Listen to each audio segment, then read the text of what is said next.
Hey guys, my name's Crystal Kenny, and I'm in love with creating. All things artistic and imagination involved. I'm an American girl who chased her creative dreams all the way to Paris, France, making a living using photography. This podcast takes you inside the stories of all the artsy folks I've met along the way and gives you that extra push to discover your creative gifts. The desire to create is deeply inside each and every one of us, and I give you the tools and inspiration to find a new way of living a more creative life. This is La Vie Creative, the podcast.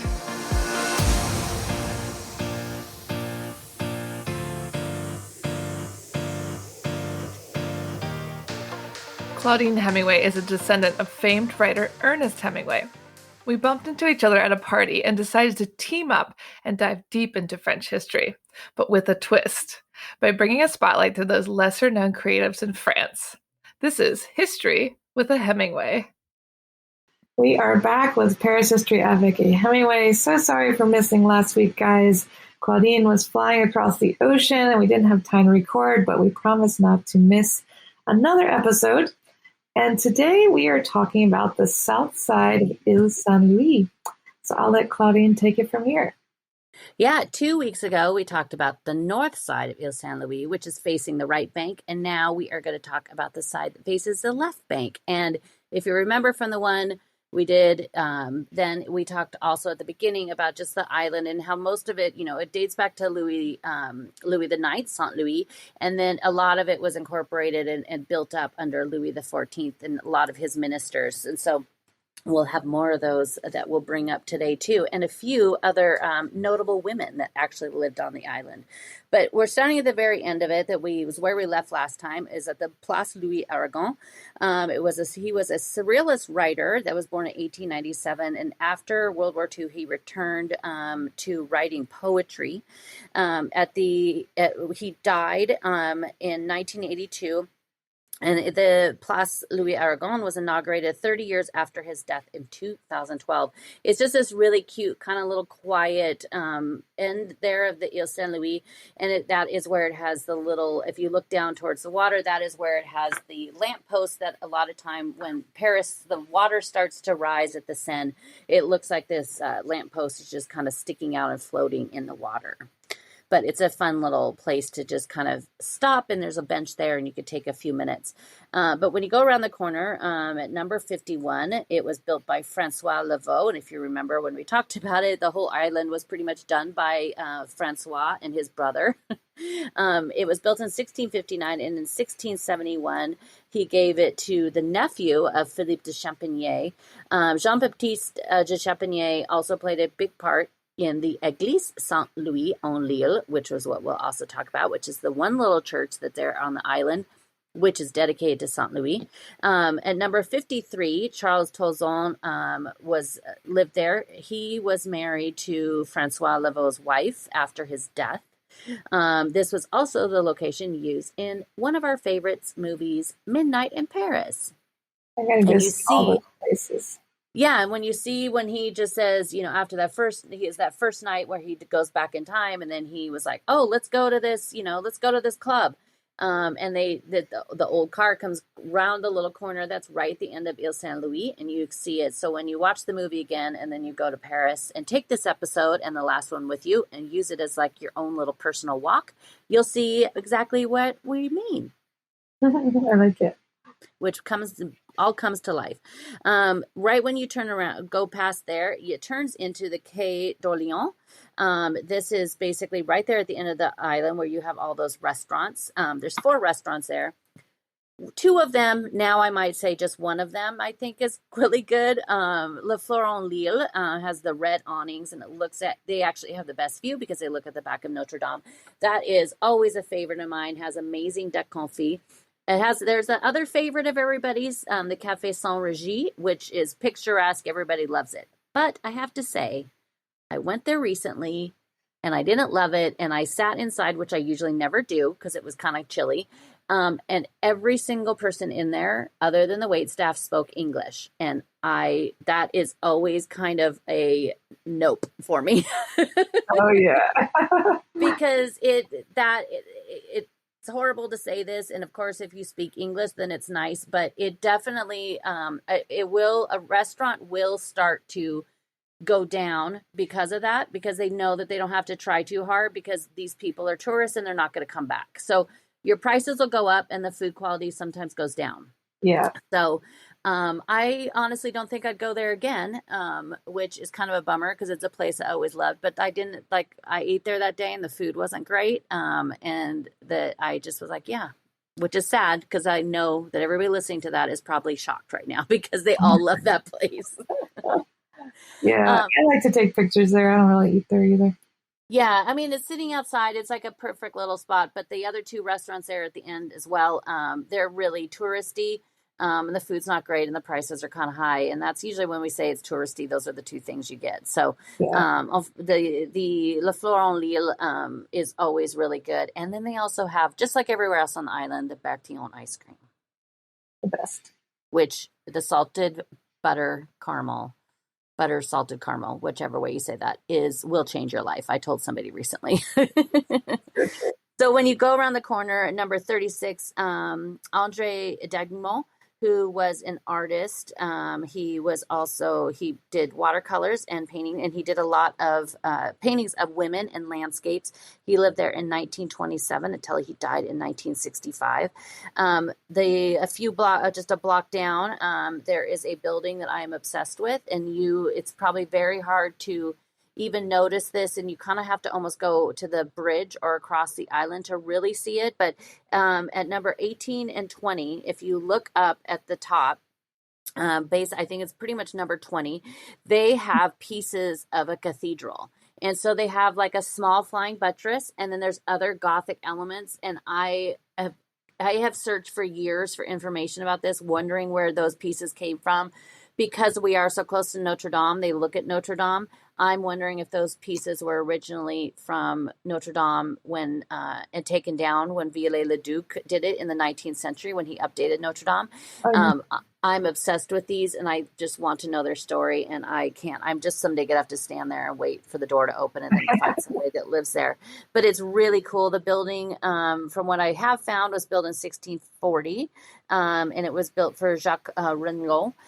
He was a French philosopher and a physicist, but I still can't find out. But it's really cool. If you go to the Pont de la Tournelle and look back up that way, you can't miss it. It's really, really cool. Let's check it out. And then right next to that at number 16, it was built for the finance minister, Bigot, in 1640. But later, Roger Vadim lived there. He was a film director who was involved with three of the loveliest ladies, Brigitte Bardot, Catherine Deneuve, and he was also married to Jane Fonda. That's random. And she's fluent in French. I didn't know that. Yeah, just one more reason she's amazing. Number 12 is where Pierre Rouet Collard lived. In 1792, he was a politician and a historian. Physicist Henry Wolfodin also lived there. He invented ended up creating this whole piece that something to do with bronze. The way that they broke down bronze and created this whole system. And there is a really cool plaque there to him on the side of the wall. And that's where also Felix Devers was born there in 1806. He was a popular poet of the 19th century. So, most of these people you've never heard of. In number 8, in 1645, it was built. Jean de la Ville de Mérimont lived there from 1911 to 1914 when he moved to Paris. His story, there's not a whole lot about him, but I kind of fell in love just with what little bit I found. He worked with the elderly at just 23 years old. And when World War I broke out, he enlisted immediately. For 3 years, he still lived there and wrote poetry, but he died on November 28th, 1914. He was killed by a landmine. That's sad. But I love that he worked with the elderly when he was, 20 years old. It's adorable. There's a few pieces of Polish history here on the island too. At number 6 is the Polish Library that was opened in 1853. It includes the historical items of Chopin and also of Adam Mikowitz. There's a museum dedicated to him on the second floor. It's just right there on the edge of the Pont de la Tournelle. There's also a very small sushi restaurant right next to it that is absolutely phenomenal. Oh, And it has like 3 tables in it, but it is really, really delicious. The Pont de la Tournelle is what will get you back over to the left bank. It was first built in 1620. The current version was down in 1928. And on the top of it, you will see our wonderful Saint Geneviève that is there looking over, watching the edge of the city. Paul Landowski created that in 1928, and he also created the very famous Christ the Redeemer down in Rio de Janeiro. ah, Yeah. The quai, it then turns into the Quai de Béton. It was originally the Quai de Balcon by Louis Laveau. At number 36, the Hotel de Pierre Viol was built in 1640. During the Fronde, Viol was a little too involved with the Fronde, which was trying to take down Louis XIV. He was exiled at that time by Louis XIV. And in 1661, Pierre Forêt, who was the first valet to Louis XV, passed, and then it passed through many of his different ministers and valets over time. Jules Jazot was the owner of the department store Printemps. He ended up moving there in the 19th centuries. And then 6 years after the death of her husband, Marie Curie moved there in 1912 and stayed there until her death in 1934. what? So it's radioactive? Yeah. So she's on my list to do an episode about Marie Curie because she was pretty amazing. But her husband, he died because he was always distracted and always thinking. So one day he was walking down just right at the end of Pont Neuf on the left bank there. And he was kind of thinking and distracted and got run over by a carriage. What? And basically the carriage wheel, and this was, there's no pavement or cobblestones. It was into the gunk. And basically it ran over and like hit his head and died. He died. That's so sad. What a horrible way to die. I know. It's so sad. In 1952, René Cassin was a lawyer and a diplomat.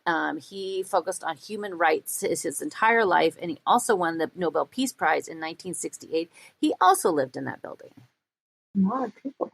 So it's a quite a and there are some of these buildings have plaques on it. There is a plaque here for Marie Curie and also for René Cassin, but there's not plaques on every single building, which would be a little bit more helpful sometimes. But Sure. at number 34 was the Hotel de Ganteau Biron. In 1641, it was built for Simon Higuer, who was at the start of the 18th century. And later to Louis Antoine de Ganteau, who was the Duc de Biron. Biron was a marshal of France under Louis XV, but he also, you might remember that name because of the Hotel Biron, which is where the Musée Rodin is. Aha! So he ended up buying that in 1753. He barely lived there. If you remember when we did that episode about the Musée Rodin, he did not live there very long, but it is still called the Hotel Biron. It is interesting how, a lot of times you would think that the person that built the building, that's where the name comes from. But sometimes 2 or 3 people, it goes through 2 or 3 hands before it gets to the name that it sticks. Like now it's called this. I guess it's like in the US when it changes from being, the Barclay Center to the Delta Center to the whatever. Yeah, it pays the most. Yeah. And number 32, in 1640, Louis Laveau built that for Philippe Guion, who was a general of finance for Louis XIV. At number 30 is the Hotel Potard, which again, Louis Laveau built in 1641 for Louis Potard. So see, that's one that it kept its first name. In the 18th century, the facade was updated and with the mascarons and musical instruments were added above its first floor. It's a really beautiful building. Right next to that is another one that Laveau did, the Hotel Aubert Perrot in 1640 for Claude Aubert, who was the controller of the city hall. In 1770, Pierre Perrot, who was the president of the Court of Auditors, restored it and added 3 allegorical bas-reliefs on the first floor dedicated to sculpture, music, and paintings.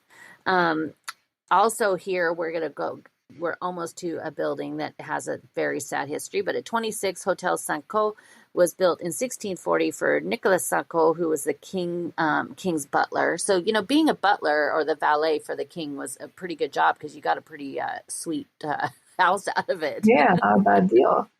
Yeah, and it was like, I don't know if I mentioned it before, but I always tell people on tours that when we talk about like especially when you're in the Palace of the Louvre, the old part of the Louvre, the most sought after job for the king to be around the king was to be the person that sat there with him when he went to the bathroom.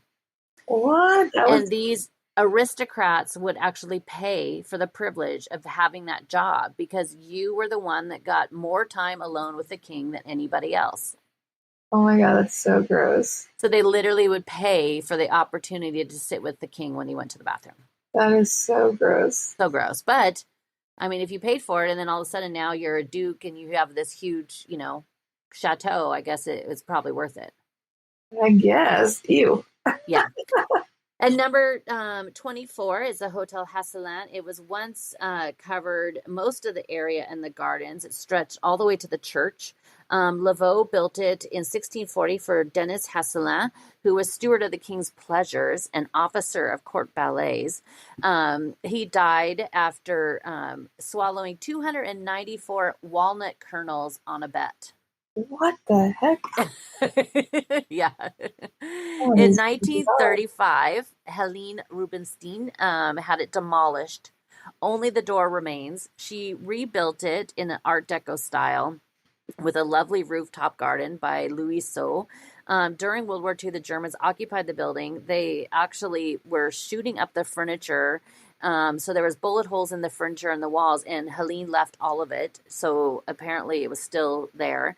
She rented it out to the president, Georges Pompidou, in 1970. He died there on April 2nd, 1974, while he was still in office. Oh, wow.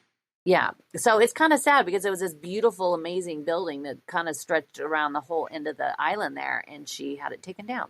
Yeah, that's super sad. Yeah. Also, the bullet holes. Wow. It's kind of, there's a lot of that. If you go to the military school there that's at the end of the Champ de Mars, which is only open once a year, but there is an office there that has bullet holes in the mirror because they are back from the revolution. Whoa, that's crazy. Yeah, which is kind of cool. At number 22 is Hotel Lefebvre de la Barre. Laveau, of course, made that for Antoine Lefebvre de la Barre, who was the counselor of the Parliament. Baudelaire, who, if you remember, we've mentioned him about 100 times in the last episode because he lived all over the island. He lived there from March 1842 to June of 1843. His brother also lived there at the same time, or Laveau's brother lived there. The two of the Hotel Lefebvre right next to it that was also built at the same time. And then the Hotel de Camion d'Estrée Richelieu was built in 1644, who was the butler of the king, and the nephew of Richelieu lived there later in the 17th century. So many famous people. So many famous people. Then you go down the street. We go down to Rue de Bretonville. Was named for Claude Le Roger de Bretonnier, who was the Secretary of Commerce under Louis XIII in 1637 on what was Ile Notre Dame. There were 6 hotels and a garden were built on the property. Most of it was destroyed, and the only thing that remains is the arcade there that looks over the Rue Ile Saint-Louis-en-Lille, which is the main street that goes right through the center of the island. On this side of the island, it's very quiet. The island in general is very quiet, but when you're at the very far end of it towards Notre Dame, that's usually where there's a lot more people. But if you come down on this end, it's very, very quiet. Number 3 through 9 on the Rue Ile Saint-Louis are the remnants of the Hotel de Bretonville, which is on the south side of the street. And number 12, Philippe Le Bon was born, lived there. He was born in 1767, He created hydrogen gas and figured out fuel. He figured out how to harness hydrogen gas into fuel and patented the very first lighting in Paris that was done on September 21st, 1799. It was installed at the Hotel de Seigneur in the 7th The gas was heated by a wood oven, moving the gas through the pipes. So it was the very first place that ever had lighting in Paris. Le Bon died the day before Napoleon was coronated. One legend says that he was stabbed 13 times on the Champs-Élysées, but really he died in this house at 37 years old, which is when they all die, is at 37 years old. But here at this intersection, I know it's really random. I'm going to do a whole thing someday about just all the people, Van Gogh, all the people that died, Chenonceau, all of these people died at exactly 37 years old. It's very strange. Isn't it usually the curse of 27 with the rock stars? I think so, yeah. But it's just very strange that a lot of these artists and people died exactly at 37. Yeah.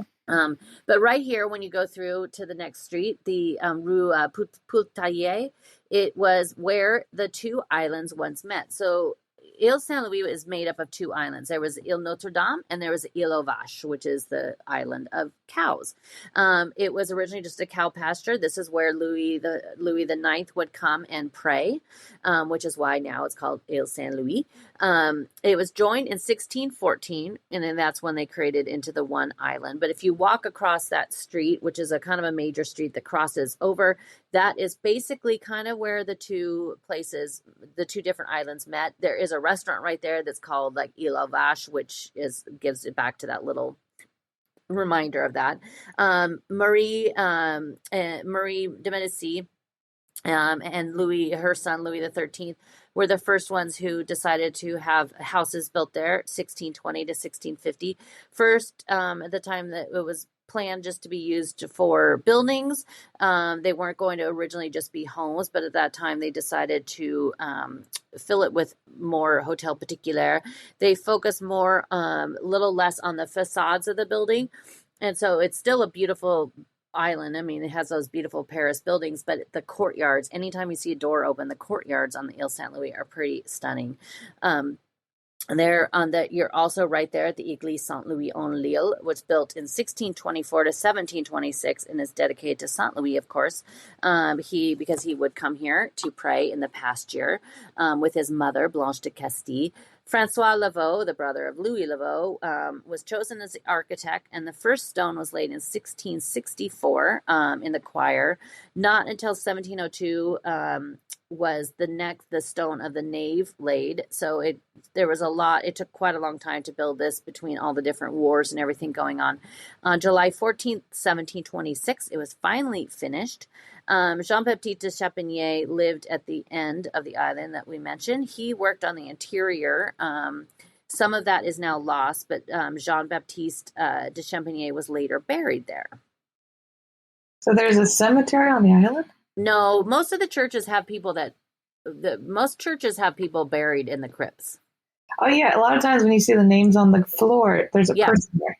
Yeah, and they recently just discovered some at Notre Dame because they're doing all this work and they're finding all these sarcophagus they didn't know that there were there underneath Notre Dame. Yeah, they found a really old one. Well, they're all really old because they all go back to like the 11th century. During the Revolution, most of the church was destroyed. Some items were removed, thankfully, for safekeeping. The Saint Geneviève and the Virgin of statues you see there survived. One thing that's really interesting, that's very distinct about it, is the bell tower. When you look at the bell tower going down the street, it has holes in it. It has big circles cut out of it because the original one was destroyed in 1740 in a storm. And so they decided, because it just is like this wind tunnel that goes down the center of the island, they decided to cut these circles in it so that the wind could pass. Right now, they are doing work on the facade. They're doing some work on the church, which they're doing all over Paris. You'll see a lot of that in churches because the mayor put all this money into helping that, because most of the churches lost a lot of money during COVID because they didn't have people coming into the church to buy candles and, when they, pass around the hat to fill with money. So the city is actually doing a lot of work to try to, redo some of these facades that are falling apart. But it's a really cool church to go into. It has, in the back of it, has some really great stained glass windows dedicated to Blanche de Castille, who was the mother of Louis the Ninth. It's just a really, really small but beautiful church. Another person that lived on the island, I don't know where, which I have tried to find, was Alexander Bontemps. He was the valet and one of the closest friends to Louis XIV. He was the second in the line of 5 Bontemps to hold the job. And if you watch that TV series Versailles, plays a huge part in the show. But I had learned that he had lived on the island, and so I wanted to know where. But the building doesn't remain anymore. But I still, I'll try to find it someday. The place where it was. Yeah, but right past the church, there is at number 51 is a beautiful facade called the Hotel de Chenisot in 1620. It was built in 1719. It was bought by Jean-Francois de Chenisot, who had the balcony added and updated the facade. It is really, really gorgeous. In 1840, it became the home of the Archbishop of Paris. Free. And then it has a really beautiful dragon and everything on the front of it. This courtyard's usually always open because there's a business in there. So definitely poke your head in there and go check it out when you walk down the island. Telling us how to break and enter. Yep. Well, you just kind of, you never pass up an open, you never want to pass up an open anything in Paris. Just look around, and then that's when you could just pretend like you're just the American tourist that's lost. Yeah, exactly. I don't speak French. I'm stupid. Yeah, exactly. That's when you pull that out. Perfect timing. Yeah. Well, now people can just take this and walk around and see the whole island. They can. And next week, we're going to do another one about the Ile de la Cité.